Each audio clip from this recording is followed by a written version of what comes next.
engage panels of young people reflective of national representation of young people across all demographics.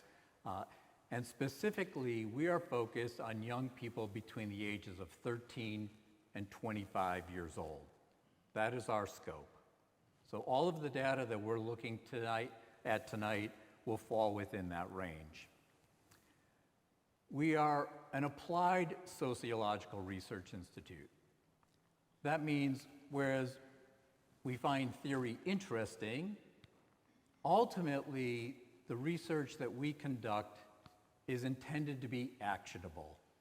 It's intended to help people who care about young people care better in some ways. So our research is used across all various domains in education, school settings, youth mentorship settings, healthcare, et cetera. So I want you to keep that in mind. That's who we are. That's the work that we do, right? Sociological applied research. Now, as we think about tonight, and one of the reasons why I think your community is particularly unique is that oftentimes when we think about mind, body, and spirit, we think of these in a trifurcated way. We distinguish and separate these things, right? So we go to the gym for our body, and we go to a mental health provider for our mental well-being, for our mind, or we go to a faith community for spirit. But in reality, these things are one. It's integrated. So when we first set out to do the research on mental health, we had a lot of religious leaders, to our surprise, say, what does this have to do with the spiritual health, the spirituality, the religious life of young people? That shocked us, quite frankly.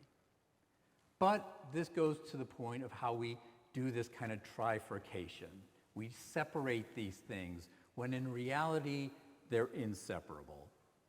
So if we take, for example, the practice of meditation, which is, we might, for some, meditation is a spiritual exercise. But we know from the neuroscientists and the research at the University of Wisconsin and many other places that meditation rewires the brain. It neurologically remaps the brain. So it is a spiritual exercise as well as a mental health exercise. And we know that meditation also has physiological effects. It reduces our blood pressure. It triggers multiple chemical reactions that physiologically change and affect our body as well. Or if we think about grief, grief is an emotional experience. Grief is a spiritual experience. And grief is a bodily experience. My own work with grief and meditation has taught me that the body actually knows before the mind knows. We carry these things in our body. So I can identify whenever I feel this heaviness like a vessel here in my chest. I know exactly what that is. Before it even becomes a mental effect on me, I can identify it in my body. So my point with all of this is simply to say that if there is a question of what does mental health have to do with the faith community, my response is everything.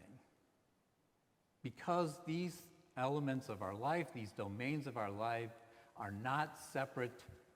They may be distinct from one another, but they are one and integral to our lives. So tonight we're going to look at, among other things, the epidemic of loneliness and isolation in the U.S. and in particular among young people. And we are fortunate to have the Assistant to the Surgeon General of the U.S. as part of our Research Advisory Board, and work closely with the Surgeon General's office. And I really appreciate what the Surgeon General in a very recent publication from his office has to say. That loneliness is far more than just a bad feeling. It harms both individual and societal health. It is associated with greater risk of cardiovascular disease, dementia, stroke, depression, anxiety, and premature death.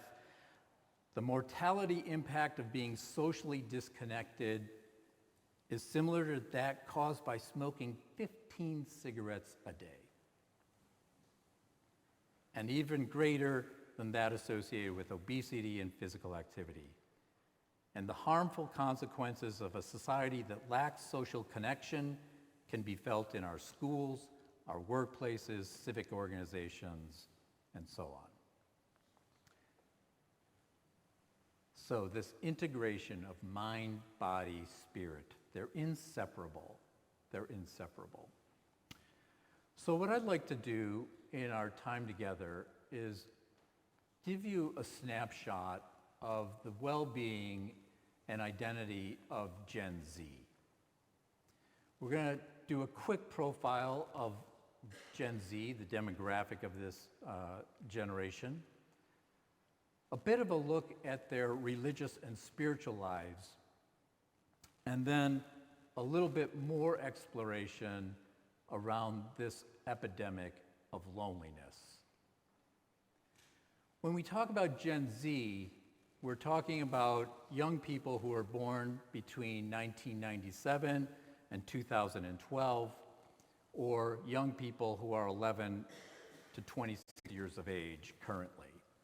And generations are defined in a very interesting way. We won't get into that, but there's some fluidity and overlap.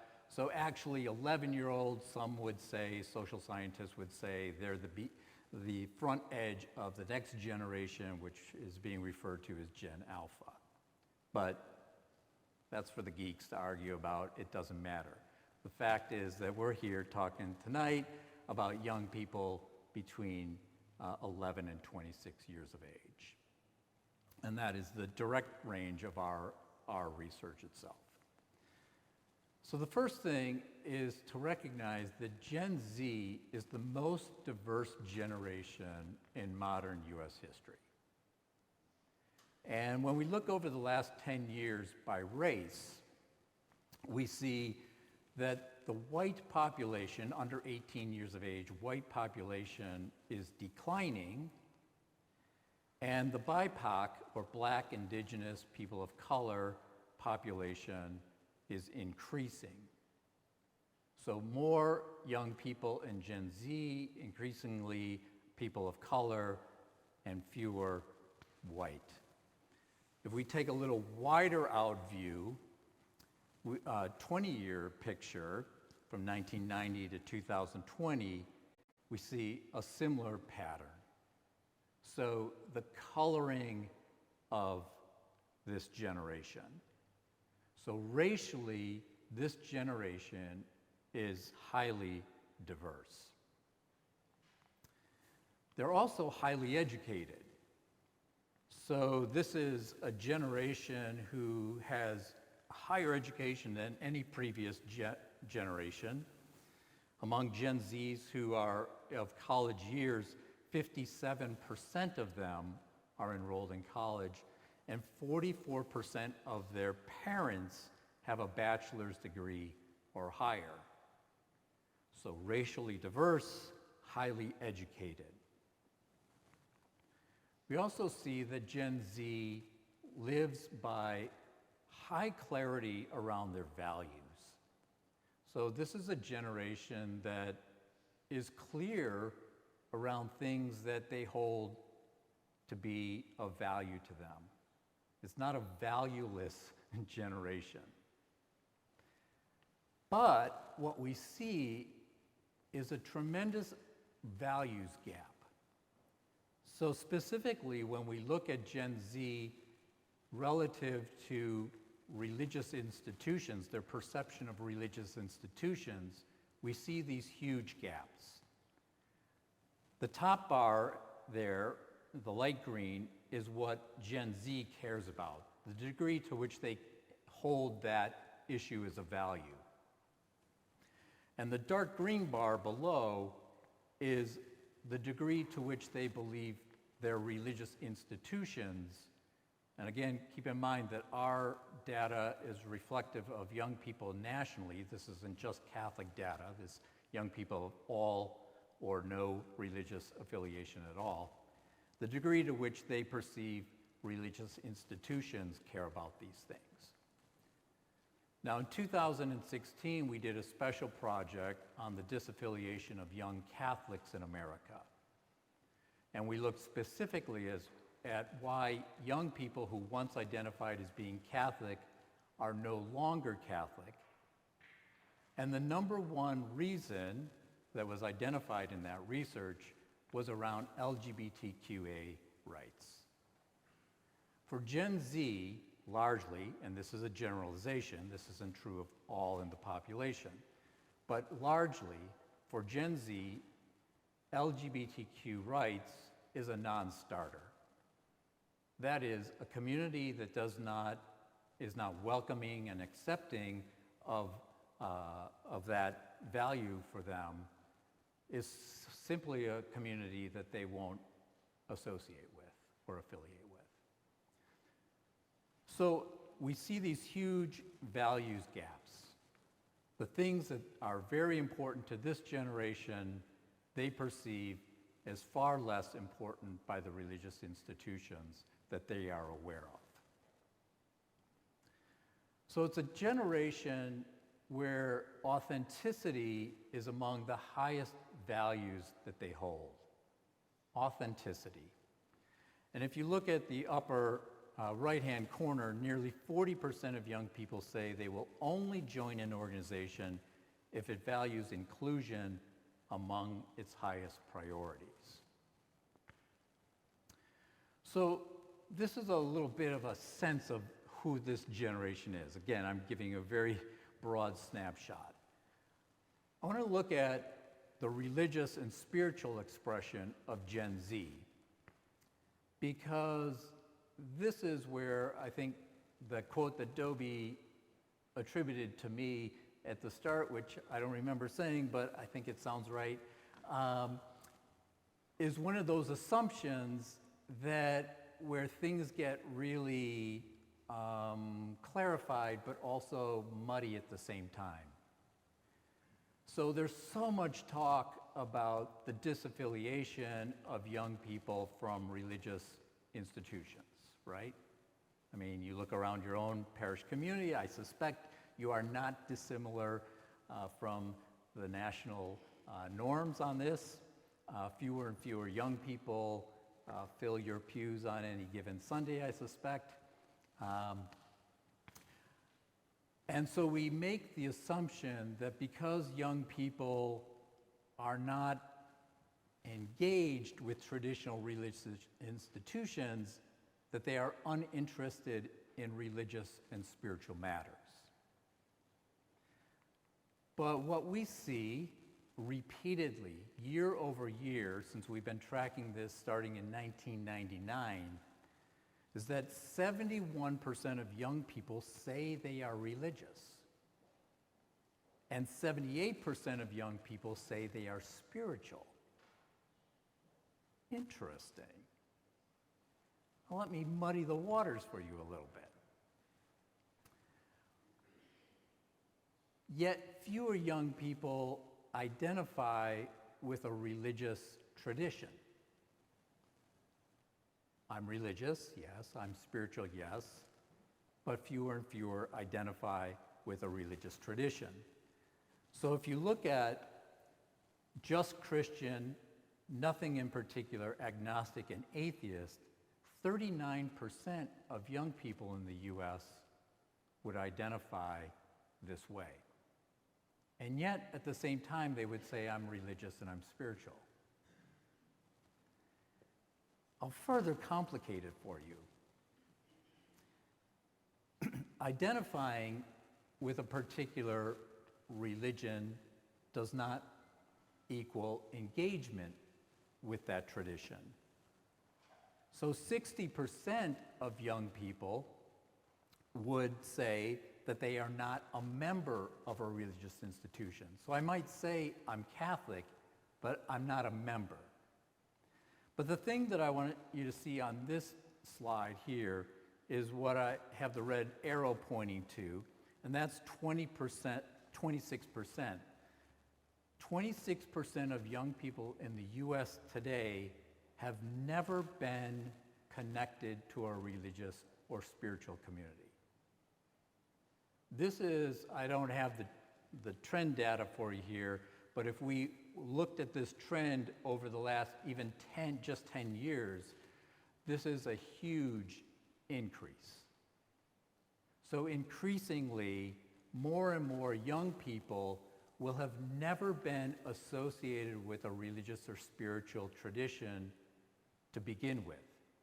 So 2016, when we did our work on disaffiliation from religion, these are people who leave religion. Today, if we were conducting that research, it would be on non-affiliation.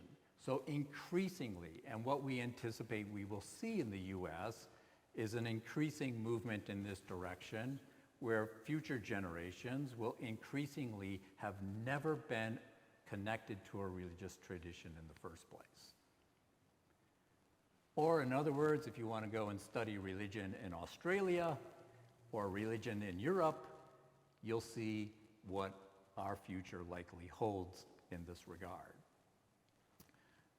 I'm delighted that tomorrow I'll be able to be with our Catholic school, your Catholic school community here, because one of the things that I would say about that is that our Catholic school system in the US, much like in Australia, will increasingly be the only touch point many young people have with a religious tradition. Yeah. So in Australia, for example, where we've done a lot of work and have a sister research institute there, there's no such thing as parish religious education in Australia. There's barely a such thing as a parish in Australia, but they have a huge Catholic school system, and that is increasingly the only place in which young people, and it's something like 80% of the students in their school are not Catholic, don't identify as Catholic. So your school system here is a tremendous blessing and gift to this community and to young people. Not surprisingly, very few young people attend religious services in a given year, or attend once. I love this second one, attend but only once per year or less. What is less than once a year? They walk out halfway through? I don't know. But anyway. So we ask young people why they don't attend religious services. And among their answers, I find this one particularly poignant. More than half of young people, 55%, say they do not attend religious or spiritual services because they do not feel free to be who they are at those kinds of gatherings. That who I am is not welcomed here. Who I am, I must hide a part of myself in being here. Again, I take you back to that values gap, etc. So think about the question that I asked you at the start of think about a place where you feel a deep sense of belonging.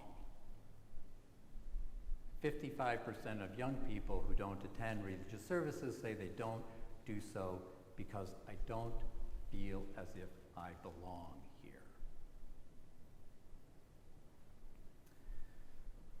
When it comes to belief in God or a higher power, we ask that question of young people in very broad terms, again, because we're doing nationally representative data.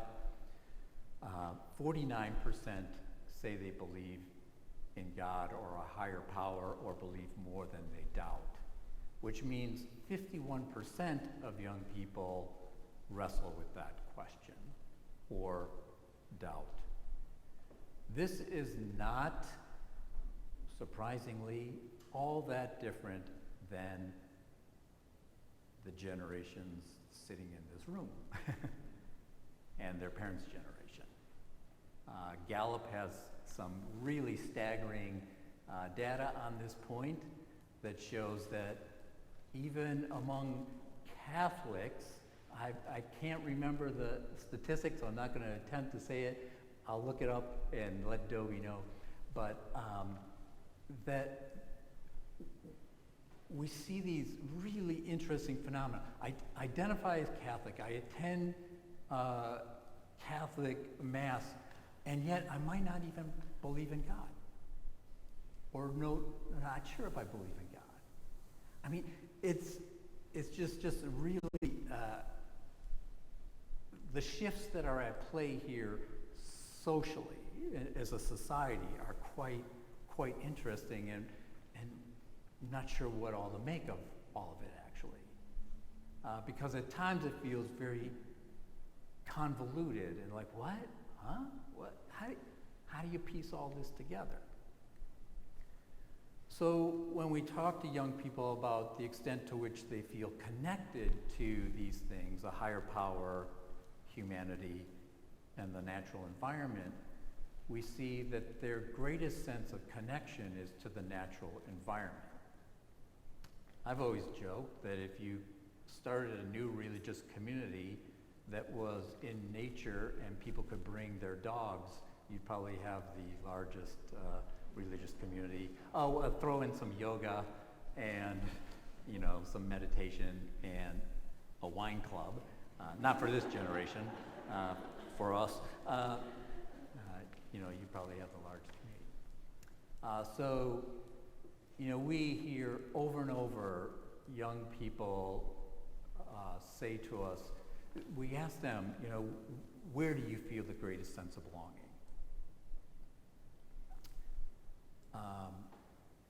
This isn't a plug for this organization, but over and over, CrossFit. Are you familiar with CrossFit? This thing called CrossFit? It's a gym where you do high intensity workouts for 45 minutes and you go home crying because you hurt so bad. But over and over, this rises to the top as the most meaningful community in their lives. So 3 years ago, I decided I had to figure out what are they talking about? Because we would go around the country presenting this data, and I would hold up CrossFit as an exemplar of a community in which young people are finding a tremendous sense of community, and many referring to it as their church. So I went to our local CrossFit gym, and I said, I'm a social researcher. I've never belonged to a gym in my life. I want to sign up for a 3-month trial so that I can see for myself what this is, and in 3 months, I'm out of here, I'll have collected my data, and thank you very much. That was 3.5 years ago. Guess who is still a member of the CrossFit gym? John, the introvert who can't stand being around other people. Not you, but you know what I'm saying. Here I am, still a member of this community. I'm going to talk a little bit about why later when we talk about isolation, social isolation and loneliness. but I'll give you the first piece. I can't get more than 5 feet inside the door of that gym. I go 5 times a week, 5 workouts a week. Yeah, it's awful. But why do I keep going back? Because I can't get more than 5 feet inside that door before I hear my name. Hi, John.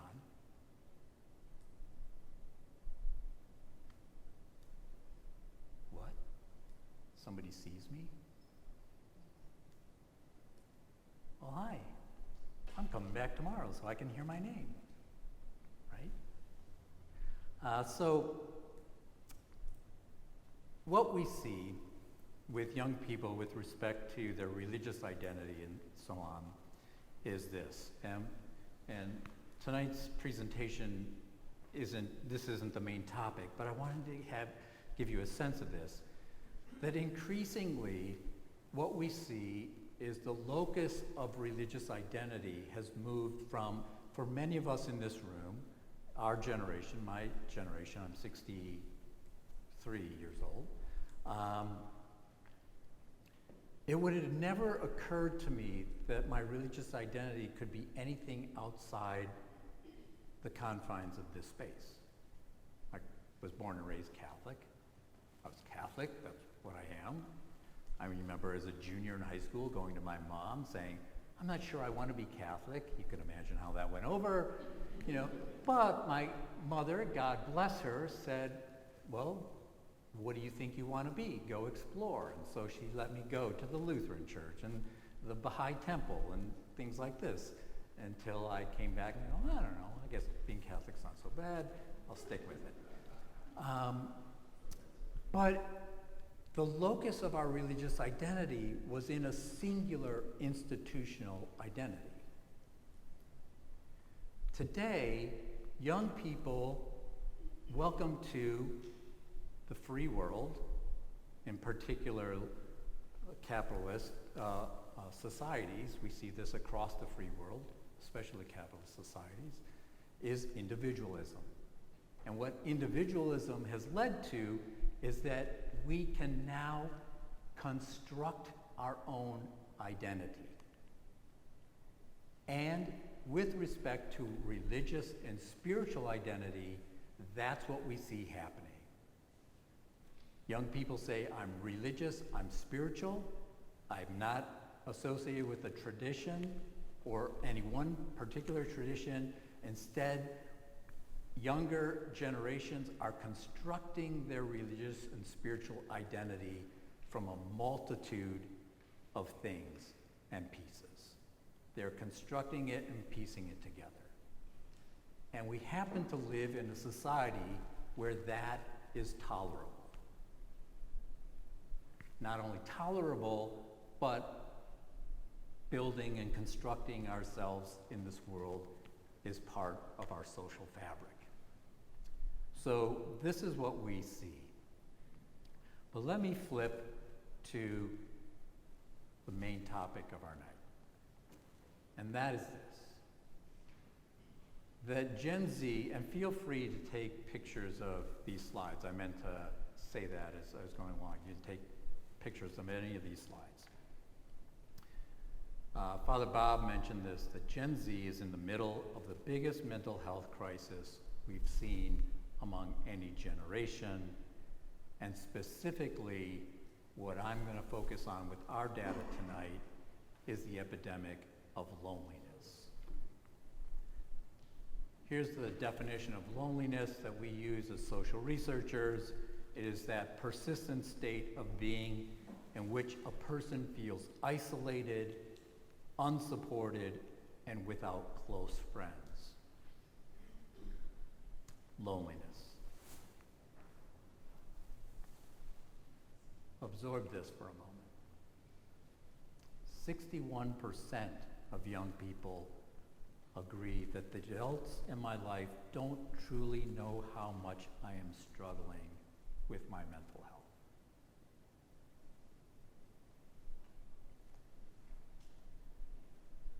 %45% of young people say they are moderately or extremely lonely. 55% say they are moderately or extremely anxious. 57% moderately or extremely stressed. And 47% moderately or extremely depressed. These are staggering numbers.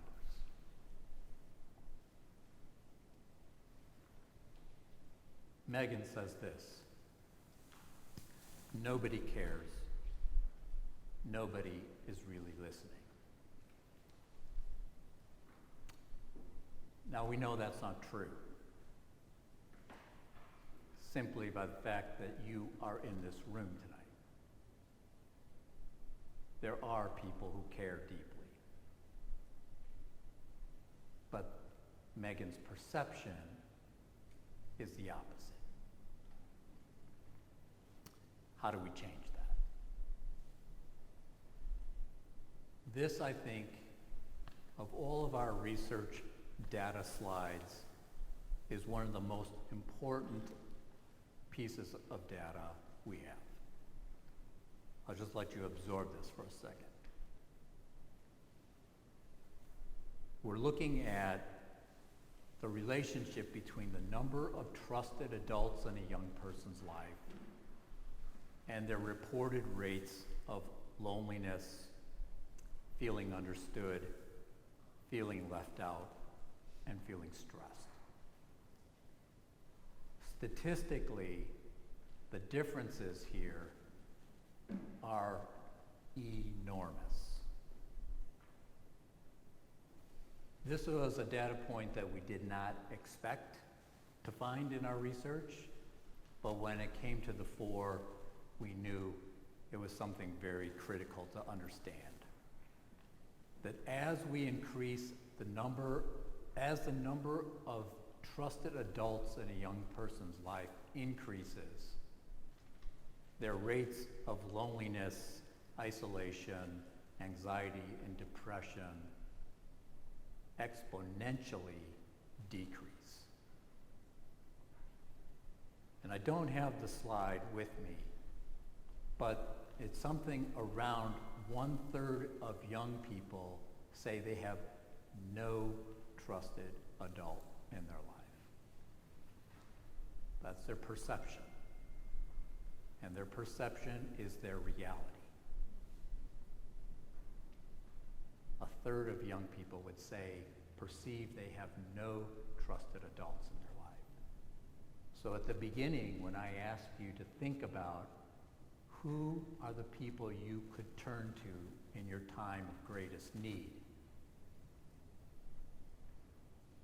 1/3 of young people would say, I have no one.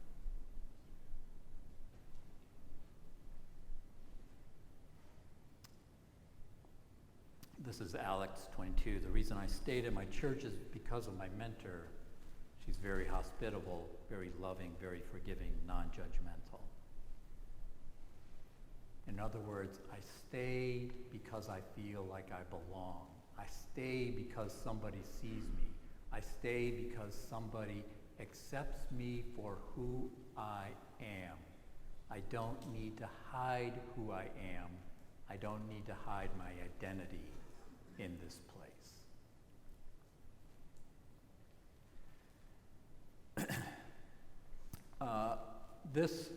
I kept a couple of the slides in that we'll see tomorrow among the school folks, but I think this is interesting. You know, we see the highest rates of non-flourishing among high school students, followed by college and middle school.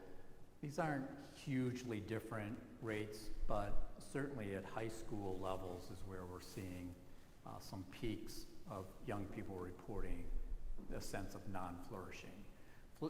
Flourishing is the term that we use in social science. It simply means a person's perception of their well-being. Perception. 1 in 3 of our young people feel completely alone much of the time. And nearly 40% believe they have no one to talk to and feel left out. Again, staggering numbers. And nearly 40% of young people feel at times as if no one knows them.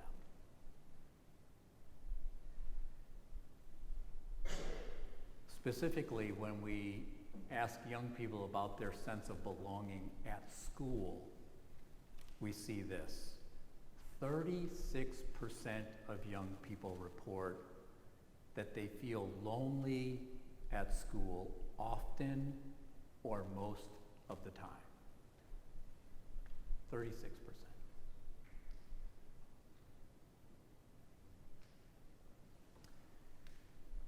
When we break that down by gender, not surprisingly, non-binary young people have the highest levels of reporting loneliness, females slightly higher than males.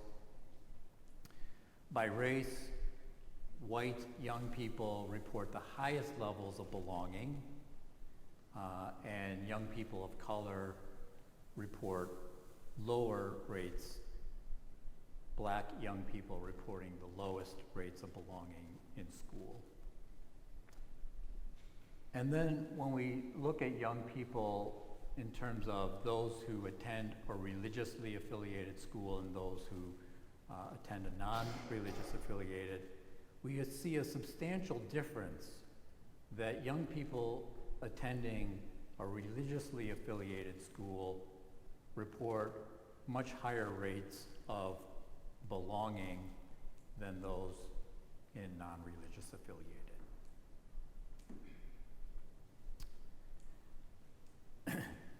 And again, we see a correlation between those who are flourishing in their mental health or report that they're flourishing in their mental health and those who believe they have a sense of belonging in their school. And this, I think, will be particularly interesting tomorrow morning with our school faculty. When we looked at the difference between young people who have a meaningful interaction with their teachers and those who don't, we see this huge discrepancy. The question is, or the statement to the young people is, I feel lonely at school most of the times and do not want to be there most days. Of young people who say that's true, 13% had a meaningful interaction with a teacher or professor, and 87% did not. So in other words, this presence of caring, trusted adults, that's what this data slide is getting at. The critical importance, and that those relationships are of a particular nature. So again, looking back at that data point, as the number of trusted adults in a young person's life increases, their reported feelings of loneliness, social isolation, anxiety significantly decreases. Does that include were their peers or just the adult population? This is trusted adults in their lives. Yeah, not friends. Yeah. Now, to your question, when we ask them about, well, this is, again, on adults that I have in my life that I could turn to in a time of need, parents and guardians come up as at the top. But look at down towards the bottom where I have those arrows. Teachers are only 17% and religious 8%.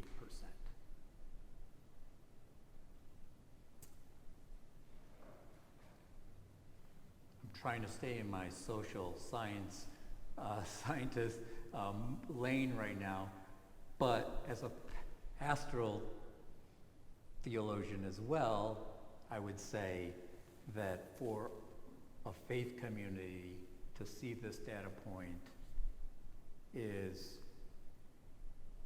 an alarm, ought to set off some alarm bells. Why do young people not see their religious leaders, their religious community, as a place they can turn to in a time of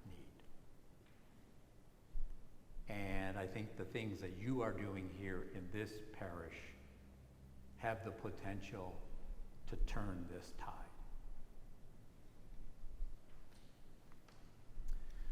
So let me just move to this then. That belonging, we know as social scientists, we've known this for a long time, that belonging precedes believing. Belonging precedes believing. That is, if I don't perceive that I belong here, I am unlikely to engage with your belief system. The greatest need among young people today in this loneliness epidemic is to create communities of belonging, a place of feeling deep connection. And what we have seen in our data is that this can be done. We can build a community of belonging, and it is not complex. It is not to say that it is easy, but it is not complex. And what we've identified through our interviews with young people and analyzing our qualitative data since 1999 is what we call the belongingness process. And it has three movements, and we're not going to go into it tonight in detail. I'm going to put up on the screen a resource that you can go to and explore this in much more detail if you'd like. But we have identified three movements that help a person move from a sense of not sure if I belong here to a deep sense of belonging. And I say it's not complex, but it's not easy because it requires great investment of time. It requires investment of attention and intention, and it requires great vulnerability on the part of the community. So we talk about the noticed, named, known process. And I'm going to go back to my CrossFit example in my own experience to illustrate it. The first is that I'm noticed. A huge part of loneliness is I believe that I am not seen, that I don't matter to anyone. When I walk through the door, when anyone in our gym walks through the door, they can't get more than 5 to 10 feet without being noticed. The coaching staff is trained to keep their eye on the door. They're running class. They got a class going on. They got loud music going on, but they're constantly observing what's happening in the room. And they're trained. This is intentional. Now, you have to understand, our gym was founded by a psychiatric nurse at the Mayo Clinic. He saw this great need for belonging. And when I interviewed him, he said, I'm not in the fitness business, I'm in the belonging business. I started this gym to create a place where people can feel like they belong and have a community where they are known by name and seen and welcome no matter their identity. That's what he set out to do. It sounds similar to what Jesus set out to do. So why is CrossFit doing this so successfully? So they watch the door. They notice. They see, come in. Very first thing, called by name. John. I probably can't get 30 feet inside the door without hearing my name 3 or 4 times. In the 45 minutes that I'm there, I will hear my name at least 3 times. We know from the psychological research data what that does. It triggers chemical response in the brain. releases dopamine in the brain. It elevates my spirit just by hearing my name. Now think about this. There are 30-some people in this class, and every single person hears their name 3 times in a 45-minute period. I'm noticed. I am named. And then there's the observation. Paying attention. Hey, John, it might be something very mundane. John, looks like you got a new haircut. That's all it takes for me to go, huh, what? That's right. See? That's exactly what the experience is. So this named, noticed, making an observation, I see this. I saw that you, got a touchdown last night. I see that, whatever it is, observing, paying attention, and then naming what you see for the young person. And then the movement to known. And this is where it typically breaks down. So many young people report that they might feel noticed, they might feel named, but do they feel known? And that movement into known is that movement into a space where you have become so curious about me. You're asking me questions of curiosity. Tell me more about you. You're not talking about yourself. I want to know about you. Tell me about you. What matters to you? What are you struggling with? What are you thinking? How are you feeling today? And then the known is that in this space, no matter what that is, it's okay to be here with it. No matter what you're struggling with, no matter what you're thinking, no matter the differences we might hold, even in those value gaps that we saw, for young people who believe, even though we perceive there's a gap in our values, if I believe that I can be here, that I am welcomed here, despite our difference on that, I will stay. So, in our gym, for example, in the known, there's curiosity every time. Hey, what's going on? What's new? What'd you do? Hey, yeah. And then it's genuine, authentic listening. Affirmation. That's one. I didn't realize this at first, but we have no mirrors in our gym. No mirrors. Why is that? Because mirrors cause judgment. When we look in the mirror, we see what we don't want to see about ourselves. Right? So intentionally, there are no mirrors in the gym to create a greater sense of belonging, to rid the environment of the possibility of that negative judgment. Fascinating. So, 81% of young people say that they feel listened to when people seem genuinely curious about what they have to say. And 73 listen to when people ask questions about what they've said. Religious institutions are very good at telling and not always so great at listening. Tell me about you. What brings you here today? Tell me your story. And then listening and accepting without judgment. So belonging relationships have these kinds of qualities. And so when we are talking about increasing the number of trusted adults in a young person's life, we're talking about the need for adults that they perceive and experiences of having these qualities.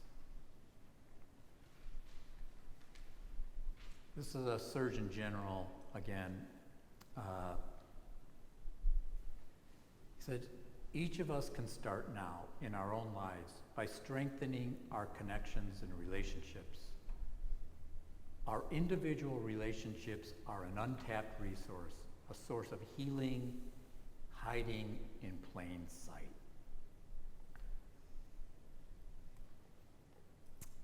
Answer that phone call from a friend. Make time to share a meal. Listen without distraction of your phone, etc. Express yourself authentically.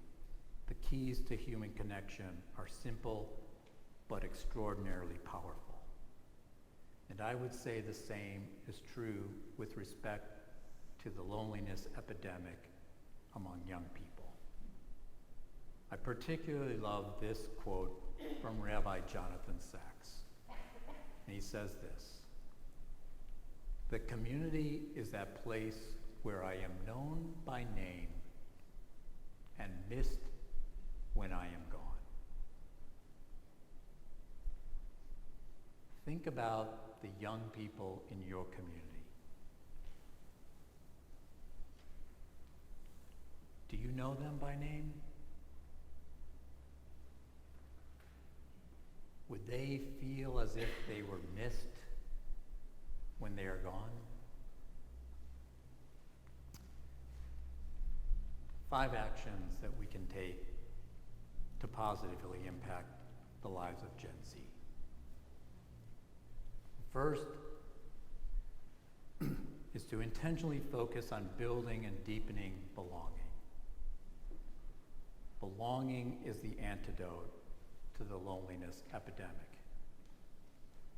Second, we must find ways to increase the number of trusted adults in a young person's life.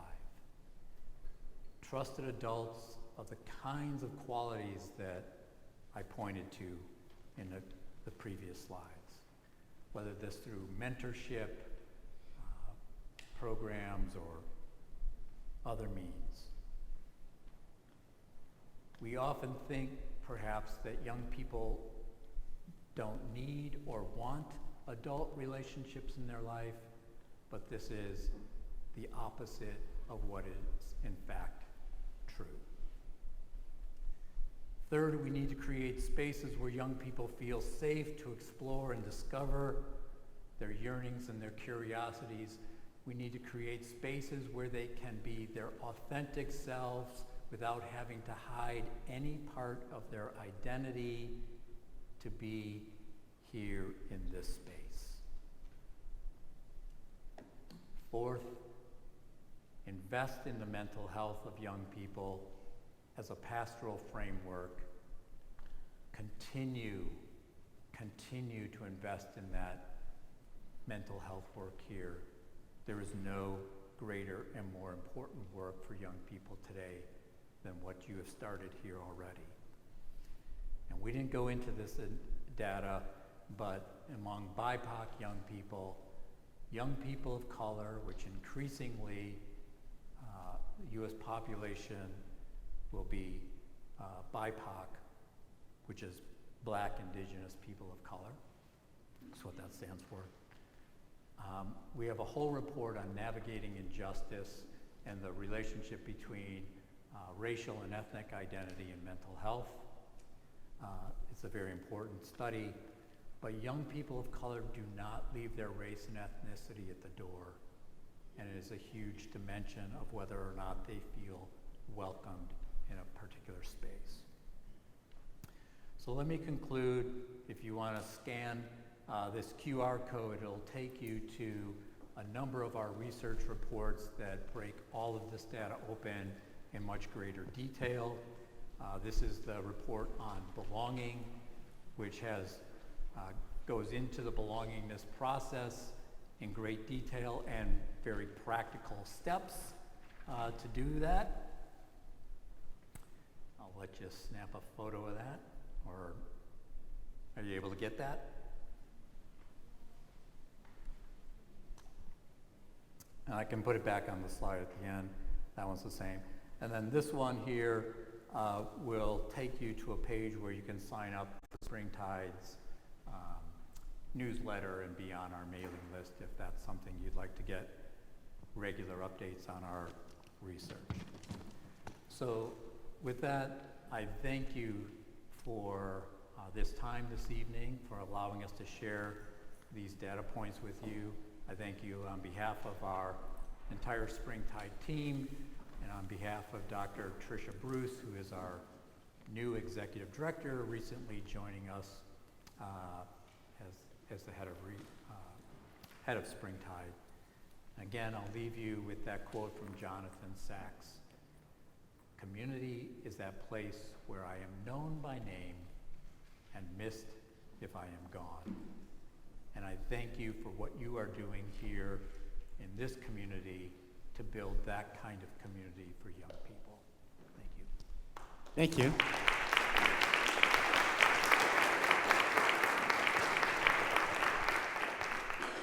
So, this is your opportunity to ask John any questions. And I have the traveling mic, so I will either come and give you the mic or you ask, and I will repeat it so we can all hear. But as you listen to that, what's stirred? What questions come to mind that you'd like to ask John? And whoever goes first gets that trip to Hawaii. Checks in the mail. Sure.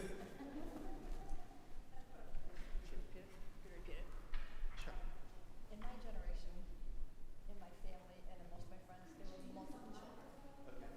I'll use the microphone a second. It seems like the younger generation, they don't have a lot of onlys, single kids in a family of one or two. Does this data reflect how many of these children were only children, or only one sibling versus? Okay, so the question is there any connection to the data related to family size? Many of us I came from a family of 9, like, remember the days when a family of 8 or 9 was big versus 2 or 3 is big? And just the point of, and yet many families now may have one child, and not judging, but you're saying, is there a connection there? Trusted sibling and somebody to torment and be tormented by. John, anything related to this, to family size or, having that family member as a sibling that met some of those relationship needs? There was that data point in terms of siblings that, oh, I turned it off.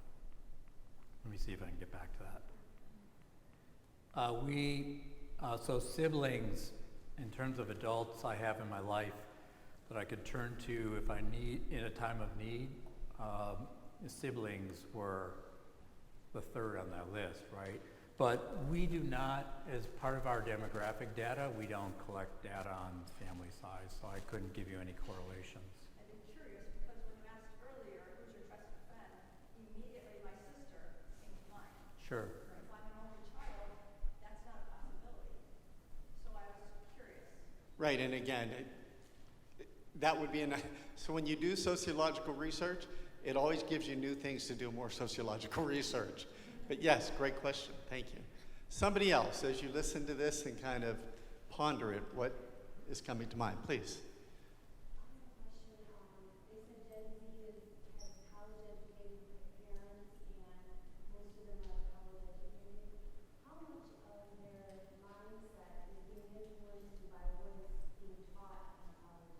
Okay, so did you hear that? It would be the idea that a higher level percentage-wise of people going to college, getting a college education, and how much of this experience is related to what they're learning in that experience. Is that accurate? That's right. Thank you. Yeah, I couldn't speak to that specifically. We don't collect any, haven't tracked that kind of data, but I think, what your question points to is the social factors that influence and shape a generation. Yes, because many of us send our kids to good schools. I mean, they have Catholic education. Sure. Until high school, then we send them to college, and then suddenly their mindset, is completely changed. Sure, so yeah, welcome to education, which does that. It shapes and reshapes our minds. So, and that's nothing new. So, but keep in mind that the data reflects 13 to 25-year-olds. So it More and more. yeah. Yeah, the social factors that impact generations and patterns of behavior, identity, practice are complex. So I think a particularly helpful person around this is a gentleman named Charles Taylor. He's actually a Catholic philosopher in Canada, contemporary Catholic philosopher, who has done extensive writing around secularization. And I hesitate to use that term sometimes because it conjures up a lot of connotations that may or may not be accurate. But his point is these social shifts that we are seeing today, that I'm describing for you here today, particularly with respect to that in the free Western world and largely in capitalist societies where we can construct our identity, like it or not, we can construct our identity. And I can be this today and that tomorrow. Now, I'm not putting any judgment frame around that. I'm just saying that that's a reality of our social fabric.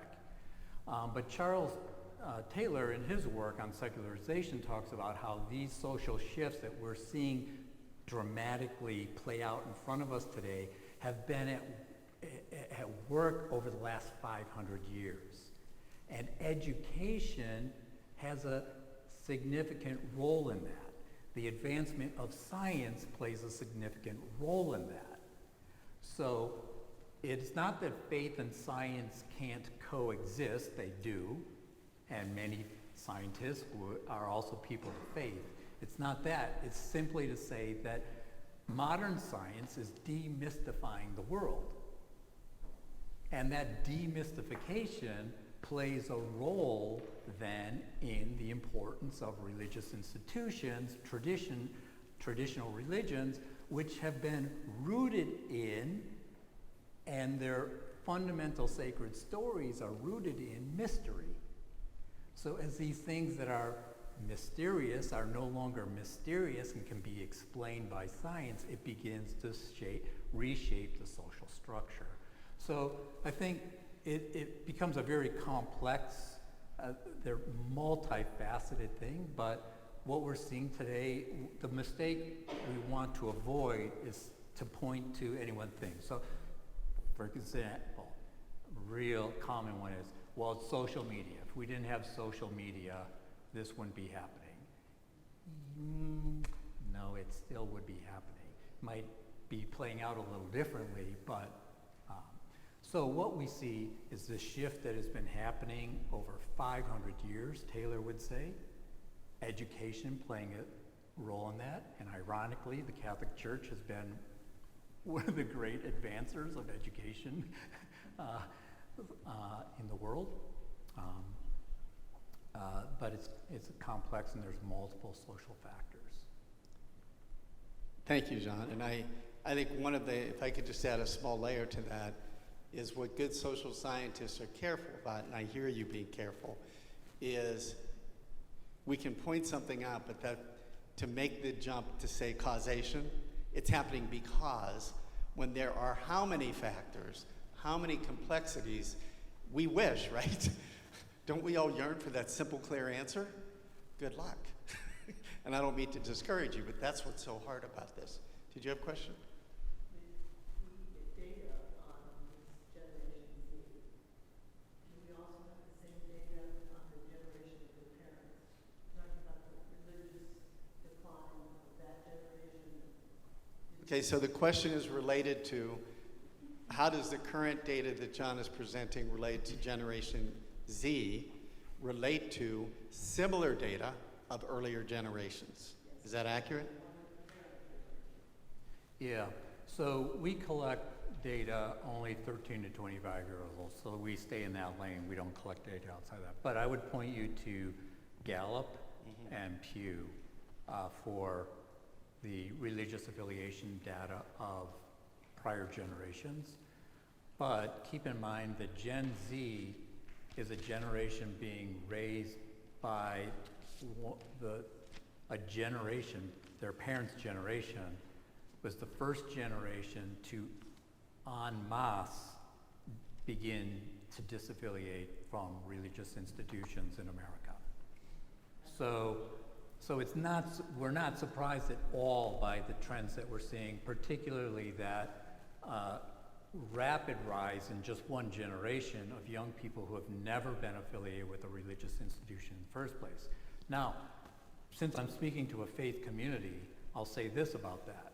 We can look at that and go, oh my gosh, that's horrible, right? And you're like, oh, well. But you could also look at it and go, but wait a second. These young people are also telling us that they're deeply interested in the religious and spiritual dimension of life. And a large percent of them have never heard our story. So in some ways, it's a fertile ground for inviting them into hearing a story that they are not yet familiar with. And I'm going to give you one example. I meant to share this, but it's a really good one. They're now kind of nationally organized, but it started at grassroots level in a religious community of women in just outside of Los Angeles or San Francisco. I can't remember. It's called Nuns and Nuns. N-O-N-E-S, nuns, meaning young people of no religious identity, and nuns, N-U-N-S, religious women. And it started as one little community in a religious order house where these sisters invited in young adults in the community who were religiously and spiritually exploring, had no connection to the Catholic tradition at all, and they just came together for a couple hours a week to talk about things that mattered to them. That belonging process that I described, they came together, tell me about what you're thinking, what are you exploring? And then they began to listen to the story of the sisters. And it has become now nationally organized. Religious orders of women across the U.S. are starting these small communities in their local place of inviting young adults who are exploring, who have never been affiliated with a religious tradition. And we met with them, and this young man who was born and raised Jewish has now dedicated his life. He's living in the religious community with the sisters, exploring his own calling to religious life. So it's really interesting. So we can look at that and go, oh, that's terrible. We can also look at it and go, wait, they are religiously and spiritually curious and longing and looking. We have something in our tradition that may fill what they're seeking. So it's also a tremendous opportunity. Right, and in that idea of relationship, welcoming, and making the connection, there are 100 reasons why we don't want to call that group of young adults the nuns, N-O-N-E-S. How would you like to be defined by what you are not? Yeah. And I know you're aware of that too. Yeah, we're aware. And of course, our amazing nuns, what did they do? We could go to the bank on that, right? And they did. I want to introduce you to a few specific things, and I'm going to invite Father Bob to make a couple closing comments. In the resources in the back, I want to cover some very specific things. There is a small orange page that just asks you to turn this in, your name, phone, email contact, a little bit of information. On the front of that, we have something called Life Act QPR. We've done this already with school parents. We've done it with our mental health ministry. So QPR specifically stands for Question, Persuade, Refer. What this is referring to on the mental health side is, how do you know what to do when you're connecting with a young person and they may be depressed or deeply distressed? How do you know how serious that is? And in that 1-hour training, and specifically the date, it's on the front of the orange thing as well, you can put it down, October 23rd, only 11 days from now, 1 hour. And what that training is for, I know I've participated in this myself, is if any of us, and it's not just a young adult, but if we encounter that person who may be considering ending their lives, what do you do? And you'll leave that 1-hour training knowing what to do in very concrete ways. And you can already tell what the theme of that is, and it is the QPR, just like CPR saves lives. QPR saves mental health lives, and it would be question, persuade, and refer is what that stands for. So the QPR piece is a thing coming up. Also on here, we have been doing, and many of you patiently have heard us talk about NAMI and our mental health ministry recently did for the 2nd year, the NAMI Walk. Here's your update. Our goal was to raise $2,500. We raised $4,000, and we had 100 walkers. We were the only Catholic church doing that. So another shout out to St. Ambrose, to our team. I know often I end up being the upfront person because nobody else will do it. But I don't want you to think for a moment that I'm doing all the work, because that would be inaccurate. We have a wonderful team here. Our team, just stand up. I know you're not all here. Stand up, mental health ministry team. Can we recognize them and give them a hand, please?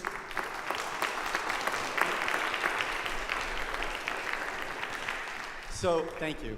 Turn in that orange page, because what we'll do is send you things. You don't have to do them, but we want to resource people. You know, you have a blue letter. Take this when you leave tonight. John was very good and clear in saying the research itself is not prescriptive regarding how to respond. It doesn't give us the resources. That's not what the research is. However, we do need that, amen? So what we have, like literally this page has a whole bunch of websites you need. As an example, we have a whole set of videos on mental health stuff right on our own website, the National Institute of Mental Health. Anybody here who's parenting teens, we have a great handout, 7 things to know about the teen brain. These are like practical things you can grab onto and go, oh, that's why they're acting like that. Like really practical things that we want to be supportive. And I'm going to turn it over to Father Bob to wrap up, but I just want to say this. We have to talk about this in our families, in our parish communities, in our school. You know, through Lisa's invitation, I was invited recently to speak on mental health to the Brunswick Rotary Club. There were about 20, 25 people. It was 7 in the morning. I didn't count. But very interesting. I shared a little bit and talked about, as an example, schizophrenia. We had a son who died at age 23 from that illness. 25 people. 3 of them came up in the after talk. All had a direct family member, a cousin, a brother, an aunt, an uncle, who died from that, out of 25.